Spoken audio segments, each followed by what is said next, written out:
Hi guys, welcome back.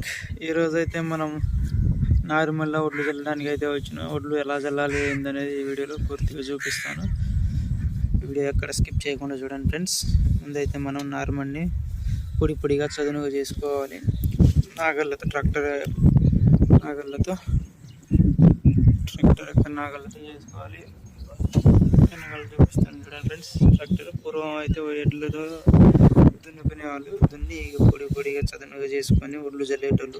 కానీ ఇప్పుడు మొత్తం ట్రాక్టర్లే వచ్చేసినాయి కాబట్టి మొత్తం ట్రాక్టర్లతోనే చేస్తున్నారు కాబట్టి కొంతమంది ఎట్లతో దున్నుతారు. కాకపోతే మా సైడ్ అయితే ఎవరు లేరు.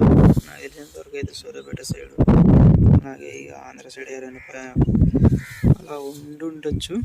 సూర్యాపేట సైడ్ అయితే చాలామంది నాగళ్ళతోనే దున్నుతున్నారు. ట్రాక్టర్లు వచ్చినా కూడా వాళ్ళైతే నాగళ్ళతోనే దున్నుతారు. ఎట్లా దున్నుతారు. ఇప్పుడు అయితే మనం ఒడ్లు ఎలా జరుగుతుంది అనేది చూసుకుందాం. నార్మల్ని అయితే ఇలా పొడిగా చదునుగా చేసుకోవాలి. చేసుకున్న తర్వాత మనం తెచ్చుకున్న ఒడ్లను అయితే ఒక బొచ్చలో వేసుకొని, మా పెదనాన్న బొచ్చలో పోసుకుంటారు. కొద్దిగా అలా సగం పోసుకొని అలా జల్లుకుంటూ పోవాలి. బాగా అయితే జల్లుతారు చూడండి. అలా జల్లుకోవడం వల్ల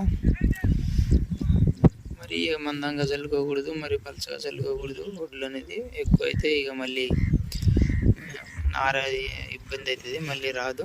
అంటే మందం అయితే ఎక్కువ అయితే మొత్తం పీస్ లెక్క వస్తుంది అని అంటారు మా వాళ్ళు. పలుచగా అయితే మళ్ళీ వెడల్పు ఎక్కువ అవుతుంది, నారమట్టు. కానీ ఒడ్లు నార అనేది తక్కువ వస్తుంది. అందువలన చూసుకొని చల్లుకోవాలి మనం.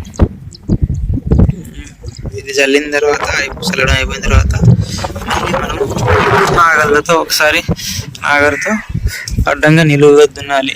ఒకసారి ఫస్ట్ అడ్డంగా దున్నిన తర్వాత నిలువుగా రెండోసారి దున్నేటప్పుడు వెనకాల కాడి ముద్దు కనిపిస్తుంది. ఇక కాడి అంటాం మా సైడ్ అయితే. మరి మీరేమంటారు తెలియదు, కామెంట్ చేయండి. ఇది పూర్వం ఎద్దులకు అయితే కట్టేది.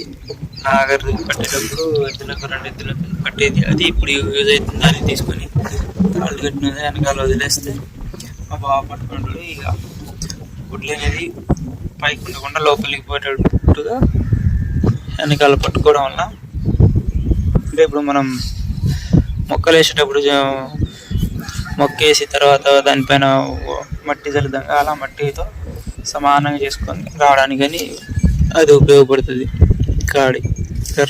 కాడనే కాదు, కర్ర అయినా పర్లేదు, ఇక గొర్రె అయినా పర్లేదు, ఏదైనా సరే అట్లా చేసుకోవచ్చు.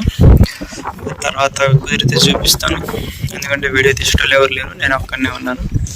మా బావకి చెప్తే ఇక ఆయన పట్టుకుంటాడు కాబట్టి ఆయన తీయడు. అంతే. ఈ వీడియో కనుక మీకు నచ్చినట్లయితే లైక్, సబ్స్క్రైబ్, షేర్ చేయడం మాత్రం మర్చిపోకండి ఫ్రెండ్స్. Thanks for watching.